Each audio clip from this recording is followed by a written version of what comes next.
Hello and welcome. This is CSIR UGC NET 2019 June Physics Solution. So I'll be solving 13th problem out of 55 problem from the question paper. All the 12 problems before this video is already been there. You can check the description to check the playlist of the solution. So we have the question something like this. Consider a planar wire loop of n-sided regular polygon in which r is the distance from the center to the vertex. If a steady current I flows through the wire, the magnitude of the magnetic field at the center of the loop is. Okay, so how do we solve this kind of a problem? So it said n-sided regular polygon. So it could be like a square if it is four-sided. It could be like a hexagon if it is six-sided, and so on. Now the structure will be symmetric because it is said regular polygon, right? For a symmetric structure, instead of taking all the sides, what we can do is we can take any one of the side and start working. So how will we work around with this? So let us take a triangle. Okay, and this triangle is the magnified version of this side. Okay, now let us draw a straight line and name this as r, and name the perpendicular as small r. Okay, name this angle as alpha and name this angle as theta. So if we compare, then this length will be r, or this length will be r, and the perpendicular will be small r. Okay, so this perpendicular is small r. So now what we can say is, for a n-sided polygon, this total angle will be 2 theta, right? So basically 2 theta is equal to 2 pi by n, right? Because the total angle is 2 pi and there are n sides, therefore the 2 theta is 2 pi by n. So theta is pi by n. Okay, so we got the expression for theta. Remember this.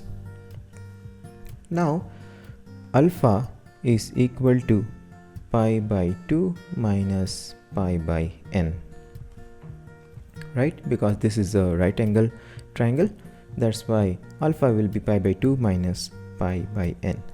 Now if you take any side of a polygon, we can write that the magnetic field is equal to mu naught I by 4 pi r sine theta plus sine theta, right?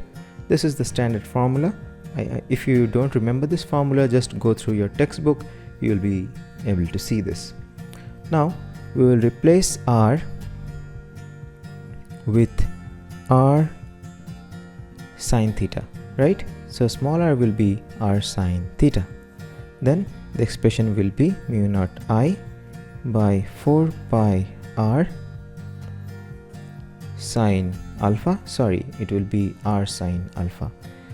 In bracket it will be sine theta plus sine theta, so we can write as 2 sine theta. Now sine theta is equal to sine 90 minus alpha equal to cos alpha. So B will be mu naught I by 4 pi r sine alpha times 2 times cos alpha. Then it will be mu naught I by 4 pi r times 2 cot alpha, right? Or we can write it as mu naught I by 2 pi r times tan pi by n. So here what we have done is we wrote cot alpha as cot pi by 2 minus pi by n, right? So how did we get that? We already calculated the expression for alpha, which we used it here, okay? And then you know that cot 90 minus theta is equal to tan theta, so we used the formula. So this is the correct expression for the magnetic field. So the correct option is option D. Hope you understood the way you need to solve this kind of a problem. Now this is quite a standard problem which you get everywhere in +2 level physics, college level physics, in interviews and so on. So if you like my video, do subscribe to this channel, give a like, comment on the video. Thanks for watching and take care.